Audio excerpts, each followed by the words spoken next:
Hi, I'm Bianca Johnson, and this is my fertility story. 8 pregnancies over 19 years, 6 losses, 2 rainbow babies. This is how I got here. Growing up, the only thing I was sure of was that I wanted to be a mom.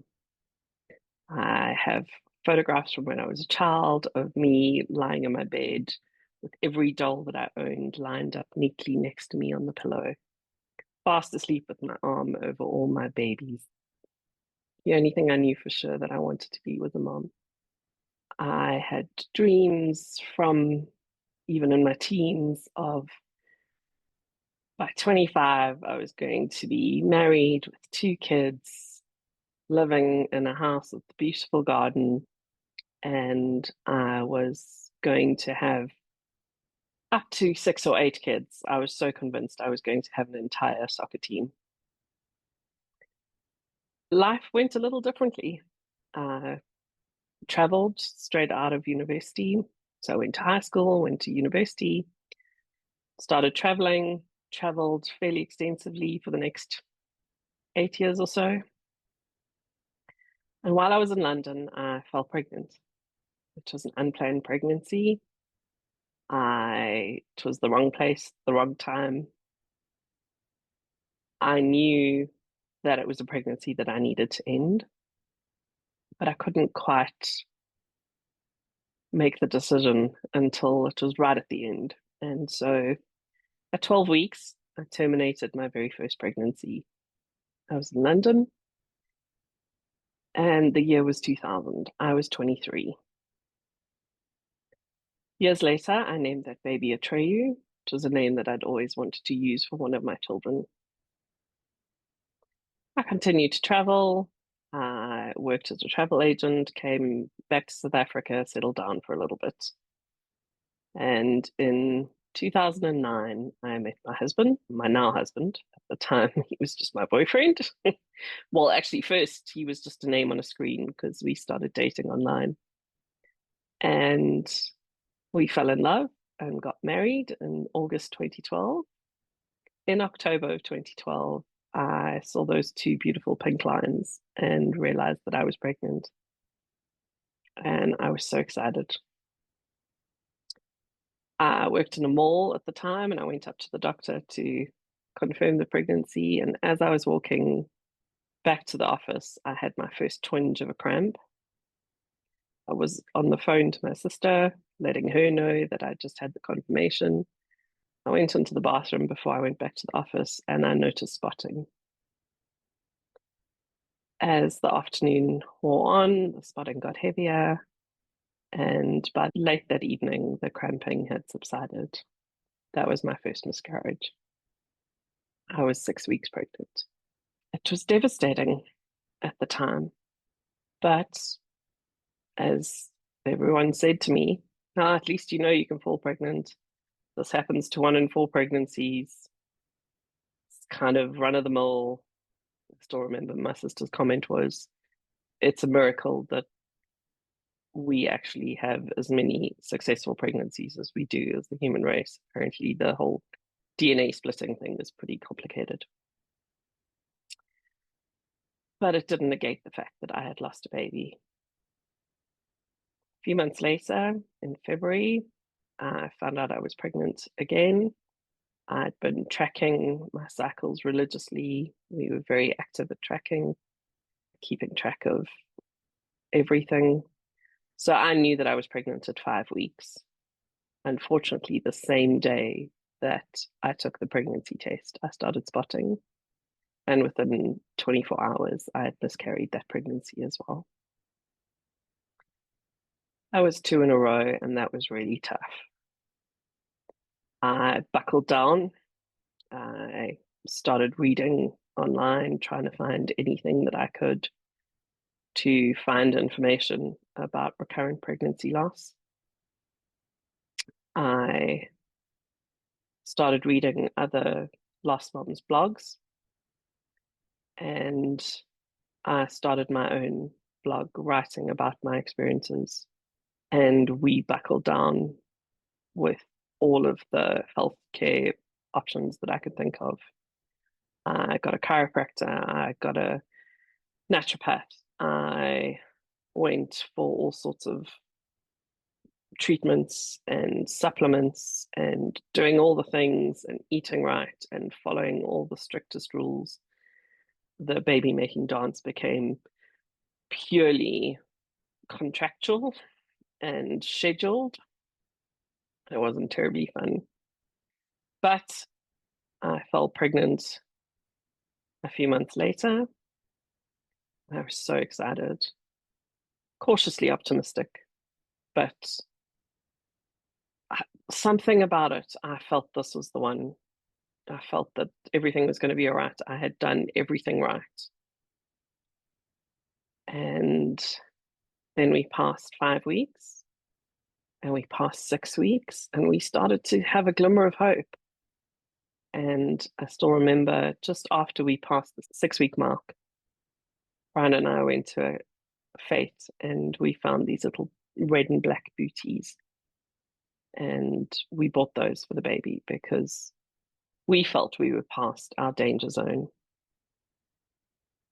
And at 8 weeks, I started spotting in the afternoon.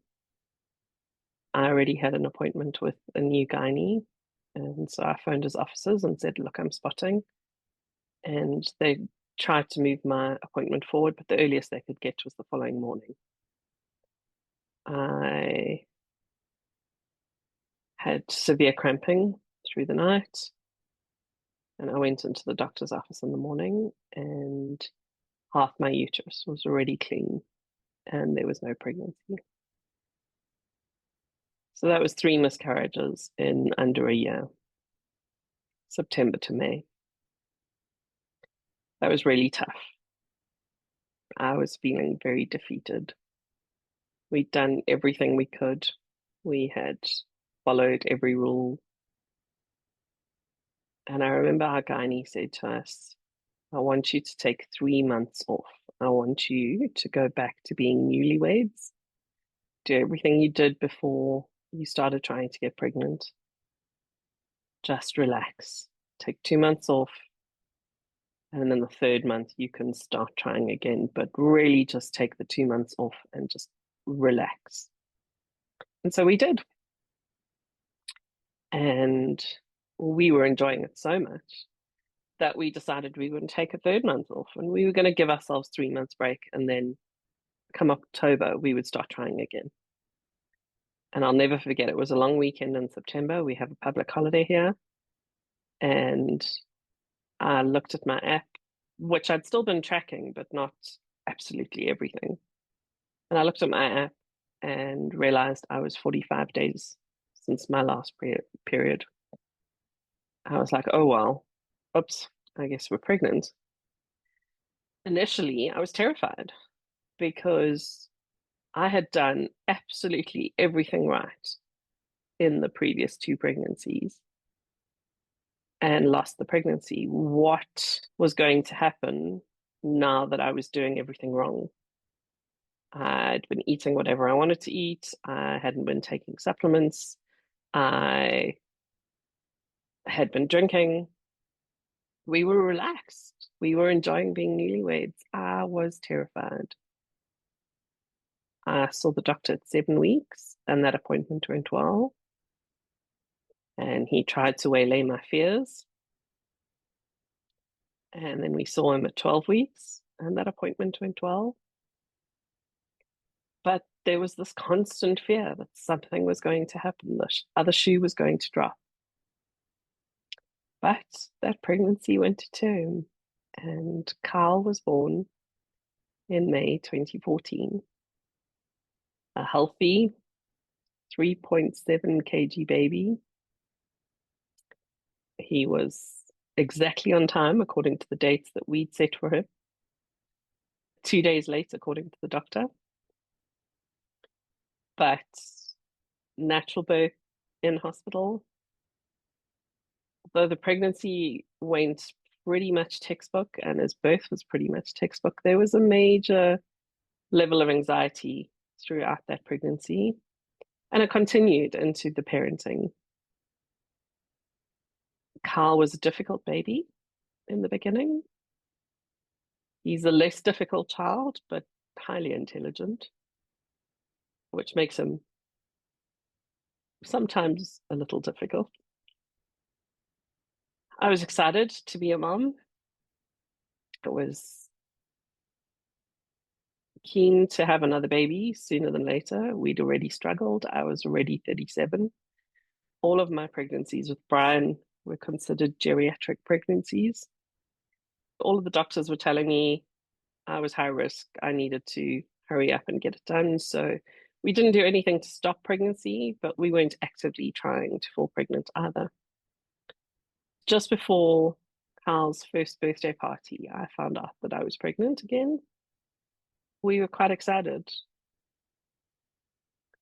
I had an early ultrasound. The doctor had authorized for me to come in at just over 6 weeks. And I saw those little pixels flutter. There was a heart flutter. I was excited. And we made it past 8 weeks. And I was starting to feel that this was going to be my second baby. I went for my 10-week checkup. And baby had stopped growing at 8 weeks. I was on progesterone to try and support the pregnancy. And we believe that that caused the miscarriage not to happen. So although Sarah, we named the baby Sarah, although Sarah passed away in the womb, my uterus didn't let go because of the supplements that I was on. As usual, my appointment was on a Friday, and I had to walk around for the weekend with a baby who was no longer going to make it inside me, which was quite heartbreaking. I went back the following week and had a D&C, and they were able to test the baby, and Sarah was a girl, and she had Monosomy X, or Turner syndrome, which is usually incompatible with life and often results in miscarriage in the early stages. And that was a tough one because I was sure that Carl had fixed everything and that I was going to be smooth sailing from there on out and that we'd sorted out all of the issues. So it took a long time for me to feel comfortable even considering trying again. But we went on holiday and we had a really good holiday. Carl was easier in the car, makes a big difference. And we fell pregnant. As usual, when you have a child already, it takes a little bit longer to realize that you are pregnant. But realized that I was pregnant, that my period was late, had a few hiccupy starts in the beginning of that pregnancy with doctors, but then matched with the midwife and had a really healing pregnancy and birth with, particularly when my baby was born the day after my 40th birthday in July. And she was a baby girl. After Sarah, I was convinced that all of the other babies that we'd lost were girls, and I was never going to have a baby girl. And I was going to be a boy mom. And so to find out that Ayla was baby girl was an absolute joy. Ayla's birth had been incredibly healing. The whole pregnancy had been beautifully supported, and I felt really confident in motherhood, in parenting. I had grown as a person, and I thought things were back to my charmed life. Once again, we knew that we would have liked a bigger family. And so we weren't doing anything to stop the pregnancy like we'd done after other pregnancies, but we weren't actively trying. But 18 months later, that I realized I was pregnant. I remember in the beginning, in the very early stages, when I went and did my HCG beta test, that my numbers were quite low and they weren't quite doubling. And there was a tiny niggle in the back of my mind that the numbers weren't great, but also I'm an older mom, maybe it just had to do with that, those sorts of things. But I was so confident after my pregnancy and birth with Ayla that I had said to my GP that I was quite happy to just use him and have a pretty much unassisted birth. That was where I was. And he insisted that I go and see a gynae just so that we had a backup gynae just in case. And I went to a gynae who confirmed the pregnancy. I was about 8 weeks. He'd seen me before, and he sent me a referral to go to a specialist radiographer for the 12-week scan, the same one that I'd been to with Ayla. And at that scan, at 12 weeks, we discovered that the baby had cystic hygroma. The nuchal fold that they measured was more than double what they wanted it to be at that age, at that gestation. So it was a flurry of doctor's appointments and a stay in hospital and a very traumatic week of trying to figure out what was going on. It was a lot of time in hospital, sitting, thinking on my own, trying to figure out what we were going to do. And then when we did find out that baby had a genetic disorder, we had made the decision that if that was the case, we would terminate the pregnancy. I had been advised that I was at a much higher risk of Murrah syndrome and that the hygroma was progressing quite rapidly. It was quite a traumatic week. There was a lot of Facebook groups that I'd joined, which were supposed to be support groups, but ended up being quite judgy, and a lot of difficulty during that week. But we made the decision and I went into the hospital. I was given the medication to prepare me for what I thought was going to be a D&C the next morning. However, my body had other plans and reacted quite severely to the medication. At about 1 o'clock in the morning, I had severe cramping and I went to the hospital toilet in the dark and delivered my baby into my hands sitting on the toilet. And it was the first time I realized what those strings in the bathrooms were for in hospitals, because I was in complete panic. No one had warned me that that was a possibility. No one had warned me that that could even happen, which was terrifying. And the nurses came in and were so abrupt with me. It was a very, very traumatic evening. I was in shock. I didn't know what I wanted to do with the baby. They were asking me questions. I had no idea.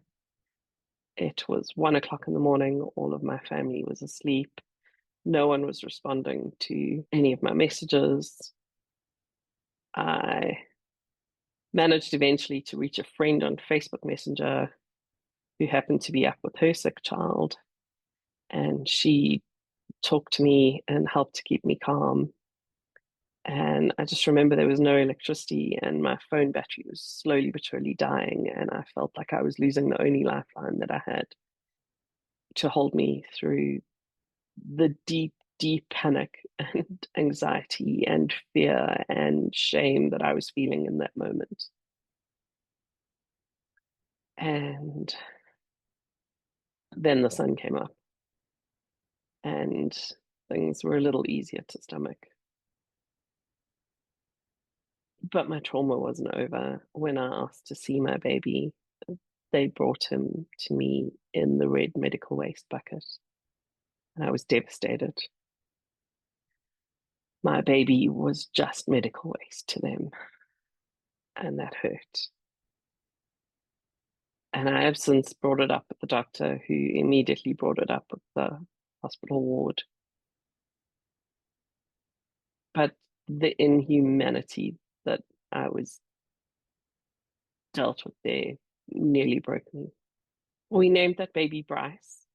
I had it on the list of names for Kyle and Ayla, and Brian had vetoed it because we already have two B. Johnsons in the family. So that is baby Bryce. Soon after that experience, I started my foundation, the Baby Bryce Foundation, with the goal of supporting lost parents, supporting those around lost parents, and providing education, support, information to the medical industry around the trauma that lost moms suffer at the hands of medical people. A lot of my coaching and my talking is around that. But Bryce was the catalyst for me to really talk about what I've been through. That was in 2019, in March. And in 2020, Brian had a vasectomy. We made the decision that it was time to end our fertility journey. And so I have two children from 8 pregnancies and 6 angel babies. What I learned from this, though, is that grief doesn't have a timeline. So much so not. There is no timeline. There is no getting over it. You grow around the grief, you integrate it into your life. You learn how to walk with it, carry it with you. I recently saw a cartoon that grief is like the butter and puff pastry until you folded it in over and over and over and over. It's this big lump of butter, but once it's integrated into the pastry, it's what gives the pastry the delicious crunch. And so grief is part of who we become. The other things that I've had to learn through a lot of therapy is that my body isn't broken. It was never broken. Bad things happened. And that I really should never worry about comparison. I get to grieve in the way that I grieve and to grieve my losses in the way that I need to grieve my losses. But the most important thing that I learned is that you're doing grief right as long as you are surviving. And I think that's the most important thing is you have to keep going. Some of the tools that helped me throughout this was writing, journaling. Journaling ultimately led to my book. Years and years of therapy, lots of different therapists, trying multiple therapists until I found one that actually met my needs, creating a community around me. So I started a Facebook group for lost moms when I was in the early stages, particularly supporting people through rainbow pregnancies, pregnancies after loss, because there's so much anxiety and trauma that happens during that period. And then also finding other online support groups to support in various different areas, and learning as well to leave groups that weren't as supportive or providing the kind of support that I needed. Rituals became really important to me, taking part in the Wave of Light every year, naming my babies, wearing jewelry that reminds me of them. We have things around Christmas. I get an angel every year. So ritual in lots of different ways, lighting candles in particular. Music became, particularly in the last 4 or 5 years, became a really important part of my healing and finding the medicine for every emotion through music. I'm really grateful to my coach for all that she provided for me as far as that goes.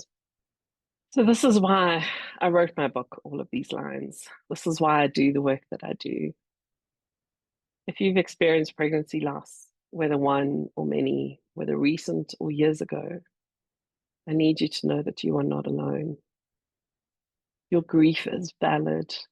Your baby was real and loved, and you're doing this exactly right. My full story is in the book. You can find it in the link below, and you can find free journaling prompts in the description. Just remember, you've survived all of your worst days.